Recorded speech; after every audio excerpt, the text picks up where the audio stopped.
نحمده ونصلي ونسلم على رسوله الكريم اما بعد فاعوذ بالله من الشيطان الرجيم بسم الله الرحمن الرحيم ولا تباشروهن وانتم عاكفون في المساجد صدق الله مولانا العظيم. وعن عبد الله بن عباس رضي الله تعالى عنه قال كان رسول الله صلى الله عليه وسلم اجود الناس بالخير وكان اجود ما يكون في رمضان صدق الله مولانا العظيم وصدق رسوله النبي الكريم. ان اللہ وملائکتہ یصلون علی النبی یا ایھا الذین آمنوا صلوا علیہ وسلموا تسلیما اللہم صل علی سیدنا مولانا محمد وعلی آلہ وعطرتہ بعدد کل معلوم لک. ماہ رمضان شریف کے آخری عشرے کی آمد ہے اور یہ وہ مبارک دن رات ہے کہ جس میں اللہ تبارک و تعالیٰ کے حبیب جناب سیدنا محمد مصطفیٰ صلی اللہ علیہ وسلم نے ہمیں کچھ ارشادات فرمائی ہے. اس آخری عشرے کی فضیلت ارشاد فرمایا ہوا ہے اور اس آخری عشرے کے بارے میں ارشاد فرمایا کہ اسی آخری عشرے میں تم لوگ قدر کی رات کو تلاش کرو، لیلۃ القدر کو تلاش کرو، اور اس کے تلاش کے لیے بہترین عمل جو ہے وہ اعتکاف کرنا ہے، اللہ تبارک و تعالیٰ کے گھر میں معتکف ہونا ہے. اور یہ اعتکاف کرنا آقا کریم علیہ السلام مبارک کی اپنی سنتی مبارکہ ہے کہ جناب عائشہ صدیقہ سے یہ روایت ہے کہ حضور پاک علیہ السلام مبارک خود جو ہے وہ رمضان کے آخری 10 ایام میں اعتکاف فرمایا کرتے تھے، یہاں تک کہ آپ مبارک اپنے رب سے جا ملے، آپ کا وصال ہوا. پھر فرماتے ہیں کہ آپ مبارک کی وفات کے بعد آپ کے ازواج مطہرات مسلمانوں کی جو مائیں ہے امہات المومنین وہ اعتکاف فرمایا کرتی تھی، اعتکاف بجا لایا کرتی تھی. یہ حدیث بخاری شریف مسلم دونوں میں موجود ہے. اسی طرح ایک اور روایت میں ہے، جناب عائشہ صدیقہ فرماتی ہے کہ آپ مبارک اعتکاف میں تشریف رکھتے تھے، تشریف فرما ہوا کرتے تھے، اور آپ مبارک حاجت کی خاطر نکلتے تھے، حاجت کے بغیر باہر نہیں نکلتے تھے. اسی طرح ایک روایت میں ہے جناب سیدنا امام حسین سے روایت ہے رضی اللہ تعالیٰ عنہ. راوی بڑی خوبصورت راوی ہے اور ان کی روایت بھی بڑی خوبصورت روایت ہے. وہ ارشاد فرماتا ہے کہ حضور نے ارشاد فرمایا کہ جو بندہ اللہ کی رضا کے لیے رمضان کی آخری 10 ایام میں اعتکاف میں بیٹھے تو اللہ تبارک و تعالیٰ اس بندے کو 2 حجوں اور 2 عمروں کا ثواب عطا فرماتا ہے. 2 مقبول حجوں کا اور 2 مقبول عمروں کا ثواب اللہ تبارک و تعالیٰ اس کو عطا فرماتا ہے. اسی لیے اعتکاف کرنا ایک بہترین عمل ہے، ایک بہترین کام ہے، اور اللہ کے حبیب کا سنت مبارکہ ہے، اور اللہ کے حبیب کا ترغیب بھی ہے اعتکاف کے بارے میں. فلہٰذا اعتکاف ایک بہترین اور مسنون اور اچھا عمل ہے. تعریف کیا ہے اعتکاف کا؟ اعتکاف کا تعریف یہ ہے کہ انسان وہ اپنے آپ کو، اعتکاف کا لغوی معنی اپنے آپ کو روکنا ہے، اپنے آپ کو روکنا ہے، اور اعتکاف کا اصطلاحی معنی یہ ہے کہ انسان اپنے آپ کو کچھ کاموں سے روک کر ایک جگہ پر محبوس کرے، ایک جگہ پر قائم رکھے، اور مسجد میں اپنے آپ کو روک لے. یہ اعتکاف کی شرعی تعریف ہے. اعتکاف کا حکم کیا ہے؟ اس میں فقہاء کرام کے مختلف اقوال ہے. اعتکاف کے بارے میں صحیح قول یہ ہے کہ اعتکاف جو رمضان مبارک کے آخر میں کیا جاتا ہے یہ سنت مؤکدہ علی الکفایہ ہے. یعنی اگر محلے کی مسجد ہے تو پوری محلے میں اگر ایک بندہ بھی اعتکاف میں بیٹھ گیا مسجد کے اندر اللہ کی رضا کے لیے تو پوری محلوں والوں کی طرف سے کافی ہو جائے گا. اگر کوئی بھی نہیں بیٹا تو سب پر ملامتی اور عتاب کا معاملہ ہوگا. لہٰذا اعتکاف سنت مؤکدہ ہے. اور اس کے علاوہ اور بھی اعتکاف ہے جس میں مستحب اعتکاف ہے. وہ آپ جب بھی مسجد میں داخل ہو جائے اللہ تعالیٰ کی رضا کے لیے اعتکاف کی نیت کرے، نہ وہی تو سنت اعتکاف پڑھ کے آپ اعتکاف کر سکتے ہیں. لیکن جو اعتکاف رمضان کے آخری عشرے میں کیا جاتا ہے یہ اعتکاف سنت مؤکدہ ہے، اور اس کا ثواب بھی بہت زیادہ ہے، اور اس کے لیے کچھ شرائط ہیں انشاءاللہ آگے بیان کریں گے. اعتکاف کہاں پر کیا جائے گا؟ مسجد میں کیا جائے گا. جو مسنون اعتکاف ہے مردوں کے لیے اس کے لیے شرط یہ ہے کہ وہ مسجد کے اندر ہوگا. اسی اللہ تعالیٰ نے ارشاد فرمایا کہ وَأَنْتُمْ عَاكِفُونَ فِي الْمَسَاجِدِ، اس حال میں جب تم مساجد کے اندر اعتکاف کرنے والے ہو. تو اعتکاف کے لیے مسجد میں بیٹھنا یہ ضروری ہے. جہاں تک عورتوں کا معاملہ ہے تو عورتوں کے لیے ہمارے جو فقہاء احناف ہے انہوں نے نتیجہ نکالا ہوا ہے کہ ان کے لیے چونکہ مسجد کے اندر معاملات ہوتے ہیں اور ستر پردے کے مسائل ہوتے ہیں، فی زمانہ ویسے بھی خواتین کے لیے بہتر یہ ہے، احادیث سے مستفاد ہے کہ عورت گھر میں نماز پڑھے، تو اس کے لیے حکم یہ ہے کہ عورت جو ہے وہ اپنے گھر میں جو اس کے مصلی ہے، نماز پڑھنے کی جگہ ہے، اسی جگہ پر اللہ کی رضا کے اپنے آپ کو روک لے، اعتکاف کی نیت کر لے، اللہ تبارک و تعالیٰ اس کو اعتکاف کا ثواب، اعتکاف کا ثواب عطا فرمائے گا۔ لیکن اس کے لیے جو شرائط ہے وہ یہ ہے کہ اگر اس کی شادی ہو چکی ہے، اس کے لیے شوہر کی اجازت کا ہونا ضروری ہے۔ اسی طرح عورت کا جو ہے وہ ماہواری سی، حیض و نفاس سے پاک ہونا ضروری ہے، یہ مسائل اس کے لیے ضروری ہے۔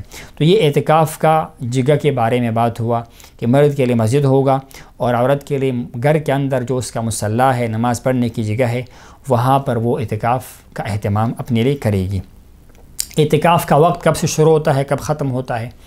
تو اعتکاف چونکہ بالعموم اس کے لیے حکم یہ ہے کہ یہ آخری عشرے کے ساتھ تعلق رکھتا ہے۔ جب 20 رمضان کا دن ختم ہونے والا ہو، 21 رمضان کی شام سے پہلے غروب آفتاب سے پہلے معتکف مسجد میں اعتکاف کی نیت کے ساتھ داخل ہوگا اور اعتکاف کا نیت کرے گا قبل ازین کی مغرب داخل ہو جائے، اعتکاف کا نیت کرے گا، اور ظاہر بات ہے پھر اگلے دن جو ہے وہ 21 رمضان ہوگا اور وہ چاند رات تک اعتکاف میں بیٹھا رہے گا۔ جب چاند رات داخل ہو جائے یا 30 رمضان پورے ہو جائے یا 29 رمضان کو اگر جو ہے وہ مہینہ ہوا اور چاند نظر آیا تو اس کے بعد معتکف اعتکاف سے باہر نکلے۔ یہ اعتکاف کا جو ہے وہ وقت ہے معتکف کے واسطے۔ پھر اس کے بعد کچھ مسائل کا تعلق ہے کہ معتکف کیا کام کر سکتا ہے، کیا کام نہیں کر سکتا۔ سب سے بنیادی بات تو یہ ہے کہ معتکف اپنے آپ کو الگ تھلگ رکھے۔ فلسفہ یہ ہے اعتکاف کا کہ انسان اپنے رب کے ساتھ تعلق پیدا کرے، مخلوق سے الگ تھلگ ہو جائے۔ اسی لیے مرد کے لیے اور معتکف کے لیے ضرورت اس بات کی ہے کہ وہ اعتکاف میں بیٹھے، کچھ مباح امور اس کے لیے وہ ناجائز ہو جاتے ہیں۔ مثال کے طور پر وہ بغیر کسی شرعی عذر کے باہر نہیں نکل سکتا، مسجد میں اپنے آپ کو روک کے رکھے، حتیٰ کہ کھانا پینا مسجد کے اندر کرے گا۔ اسی طرح اگر ممکن ہو مسجد کے اندر اپنے آپ کو صاف کرنا، وضو کا اہتمام ہو سکتا ہو تو مسجد سے باہر نہیں جائے گا۔ اس کے علاوہ جو ہے وہ بے شک کوئی بڑا حادثہ کیوں نہ ہوا ہو، کسی کا جنازہ کیوں نہ ہو، وہ مستقل طور پر اعتکاف سے باہر نکل نہیں سکتا ہے۔ اور فقہاء نے اس کے لیے مختلف جو ہے وہ جزیات بیان کی ہے۔ جن صورتوں میں معتکف باہر نکل سکتا ہے وہ صورت یہ ہے کہ انسان اپنی طبی حاجت کو پورا کرنے کے لیے، یعنی قضاء حاجت کے واسطے باہر نکلنا چاہتا ہو، وضو تازہ کرنا ہو، اس کا وضو تنگ ہو چکا ہو، اس صورت میں پیشاب وغیرہ کے لیے باہر نکل سکتا ہے، یا اس کو غسل جنابت کی ضرورت پیش آئے۔ ایک ہے انسان ویسے فریش ہونے کے لیے، تازہ ہونے کے لیے غسل کرتا ہے، تو یاد رہے گا کہ فقہ حنفی کے اندر یہ جزیہ ہے، مستقل طور پر بغیر جنابت کی یعنی واجب غسل کے بندہ ویسے غسل کے لیے باہر نکلتا ہے تو اس سے اعتکاف خراب ہو جاتا ہے۔ اس کی وجہ یہ ہے کہ معتکف اپنے اوپر سختی کرے گا، بغیر حاجت کے باہر نہیں نکلے گا، اور یہ اس کے لیے حاجت نہیں ہے غسل کرنا۔ 10 دن ہے وہ رہے گا یہاں پر، اگر بے شک اس کے جو ہے وہ ایک صورت بیان کی ہے فقہاء کرام نے، اگر معتکف کو بدبو کا معاملہ ہو، اس کے جسم میں، پہلی بات یہ ہے کہ جس بندے کو بدبو کی بیماری ہو اس کے لیے بہتر یہ ہے کہ اعتکاف میں نہ بیٹھے، اور اس کا حکم اس لیے بیان کیا گیا ہے، فقہاء نے بیان کیا ہوا ہے کہ اس کے ساتھ باقی لوگوں کو تکلیف ہوگا، مسجد میں رہے گا۔ لیکن ایسے لوگ تو خیر کم ہوتے ہیں، بالعموم کسی بیماری کا شکار بندہ ہو سکتا ہے۔ کسی معتکف کو اگر غسل کی ضرورت پیش آتی ہے تو وہ اس صورت میں غسل کر سکتا ہے کہ وہ وضو کے ارادے سے جائے گا، جب اس کی حاجت ہو وضو کرنے کا، تیزی سے جائے گا، جتنا ٹائم وہ ایک عام حالت میں وضو پر لگاتے اتنی دیر ہی میں اگر وہ غسل کر سکتا ہو، جلدی سے غسل کر سکتا ہو، غسل کرے گا، اور وہ بڑے جلدی سے جو ہے وہ دوبارہ مسجد میں داخل ہو جائے گا، بس اپنی جو ازار ہے، شلوار اس کو پہن کے، حتیٰ کہ یہاں تک کہ جو باقی وہ جسم کو کپڑے پہننا ہے یا خشک کرنا ہے وہ معاملہ یہ مسجد کے اندر کر لے گا۔ اتنا ضرورت جو ہے اس بات کا ہے کہ بغیر حاجت کے معتکف باہر کو نہ نکلے۔ اس کے علاوہ معتکف جو ہے وہ مسجد کے اندر کھا پی سکتا ہے۔ ایک عام بندے کے لیے اجازت نہیں ہے کہ مسجد کے اندر کھائے پیے، لیکن معتکف کے لیے اجازت ہے کہ وہ مسجد میں کھائے پیے، کیونکہ جب آپ نے اعتکاف کی نیت کر لی تو اس کے بعد مسجد میں آپ سو سکتے ہیں، کھانا بھی کھا سکتے ہیں، پانی بھی پی سکتے ہیں، لیکن اس بات کا خاص اہتمام ہونا چاہیے کہ اس عمل سے مسجد خراب نہ ہو، مسجد کا فرش خراب نہ ہو، نماز کا جگہ خراب نہ ہو، اور اس کے ظاہر بات ہے پھر دسترخوان کا بندوبست ہونا چاہیے، کوئی کپڑا وغیرہ نیچے بچھانا چاہیے۔ اسی طرح سحری و افطاری کو مسجد کے اندر کرے گا، باہر نہیں نکلے گا، اور اس کے علاوہ جو ہے وہ سر میں تیل لگا سکتا ہے، کھنگی کر سکتا ہے۔ ایک عام بندے کے لیے کام مسجد کے اندر درست نہیں ہے، لیکن معتکف چونکہ وہاں پر قیام پذیر ہے تو وہ یہ کام کر سکتا ہے۔ یہ خیال کرے گا کہ تیل کے ساتھ مسجد نہ خراب ہو جائے، یا جو سر کے بال ہے کنگھی کے ساتھ وہ مسجد کے اندر نہ گرے، اس کا اہتمام بطور خاص کرے گا۔ اس کے علاوہ اگر معتکف کے لیے کوئی باہر سے کھانے لانے والا بندہ نہ ہو اور کھانے کا انتظام مسجد کے اندر نہ ہو تو بقدر حاجت صرف کھانے پینے کے واسطے مختصر سے وقت کے لیے وہ باہر جا سکتا ہے۔ کوئی خاص چیز ضروری ہو، اس کا پینے کے لیے پانی کا ضرورت ہو، کوئی لانے والا نہ ہو، اس صورت میں باہر نکل سکتا ہے۔ باقی جو ہے جو کام ممنوع ہے معتکف کے لیے، اس میں اہم چیز یہ ہے کہ وہ ازدواجی تعلقات قائم نہیں کر سکتا، اپنے گھر والوں کے قریب نہیں ہو سکتا ہے۔ اگر کبھی ایسی کیفیت پیدا ہو جائے کہ ان کی اہلیہ، ان کی زوجہ مسجد میں ملاقات کے لیے آئی تو وہ ان کے قریب نہیں جا سکتا، تعلقات قائم نہیں کر سکتا ہے۔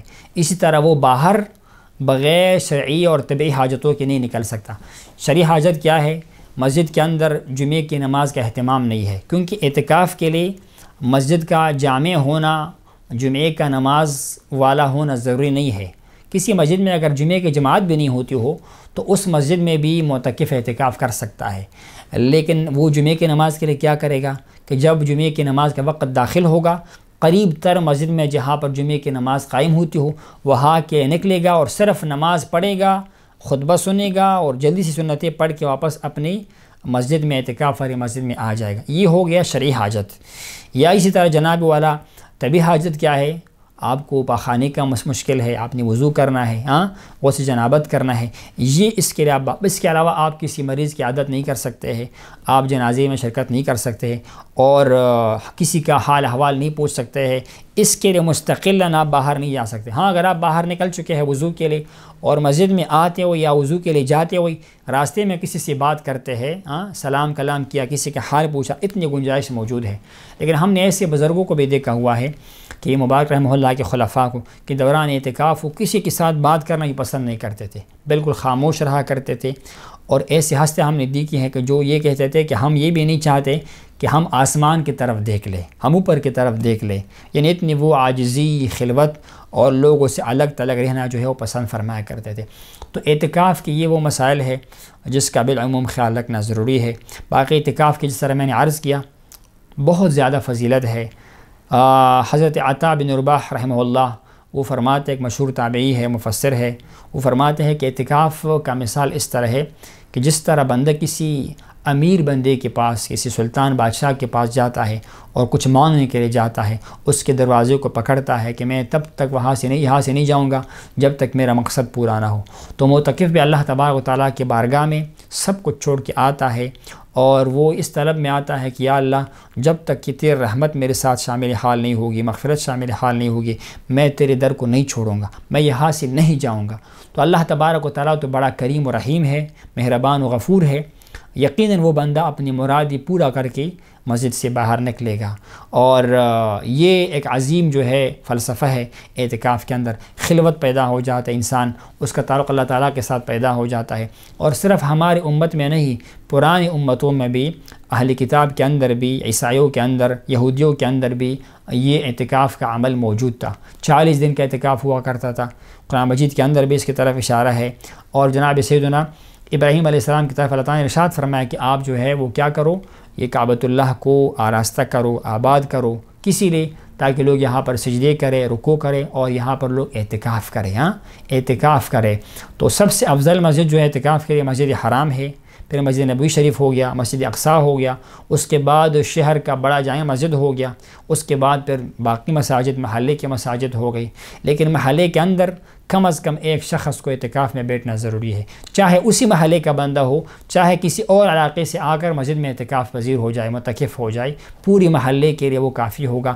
لیکن اگر کوئی محلے میں ایک شخص بھی اعتکاف میں نہیں بیٹھا مسجد کے اندر، تو پوری محلہ جو ہے وہ سنت کی ترک کا وبال اس کے اوپر آ جائے گا۔ یہ چونکہ سنت مؤکدہ ہے، کم از کم ایک بندے کا بیٹھنا ضروری ہے۔